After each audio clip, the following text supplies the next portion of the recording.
सोलापूर शहरात काही दिवसांपासून विविध ठिकाणांहून मोटरसायकलींच्या चोरीचे गुन्हे घडत असल्याचं समोर येत होतं. त्यामुळे सोलापूर शहर पोलिसांनी त्याची दखल घेऊन करडी नजर ठेवली आहे. याच दरम्यान जोडभावी पोलीस ठाण्याच्या अधिकाऱ्यांना एक अट्टल गुन्हेगाराची गोपनीय माहिती मिळाली. या माहितीवरून जोडभावी पोलिसांनी तपास सुरू केला.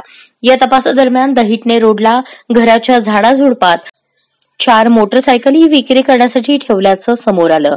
या मोटरसायकली विक्रीसाठी गुन्हेगार खरेदीदारांची वाट पाहत होता. जळगाव बीड गुन्हे शाखेच्या पोलिसांनी सराईत गुन्हेगाराला ताब्यात घेत चौकशी केली. चौकशीत या गुन्हेगाराचे नाव नागेश भीमाशंकर पाटील असल्याचं स्पष्ट झालं. अधिक तपास केल्यानंतर हा गुन्हेगार पोलिसांच्या रेकॉर्डवरील निघाला. पोलिसांनी आपला पोलिसी खाक्या दाखवताच आरोपीनं चोरलेल्या 4ही मोटरसायकली दाखवल्या. पोलिसांनी या गुन्हेगाराकडून 1 लाख किमतीच्या 4 मोटरसायकली जप्त केल्यात. या अट्टल गुन्हेगाराकडून आणखी काही मुद्देमाल जप्त होतो का, याचा तपास जोडभावी पेठ गुन्हे शाखा करते.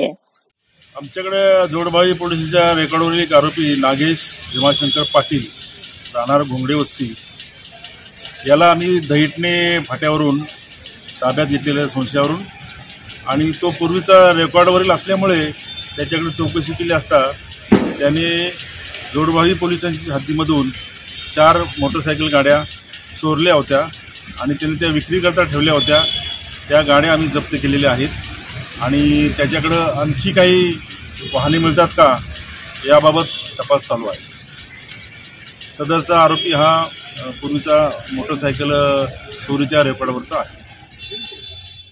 पोलीस आयुक्त एम राजकुमार, उपायुक्त पोलीस कबाडे, सहाय्यक पोलीस आयुक्त विभाग 3 प्रताप साठे, पोलीस निरीक्षक सुहास चव्हाण, शबनम शेख यांच्या मार्गदर्शनाखाली पोलीस कर्मचारी खाजप्पा अटेनवरू, शीतल शिवशरण, अभिजित पवार, दादासाहेब सरपते, दत्ता मोरे, बसवराज स्वामी, दत्ता काटे, स्वप्नील कासकवडे, मल्लीनाथ स्वामी यांनी ही कामगिरी पार पाडली आहे.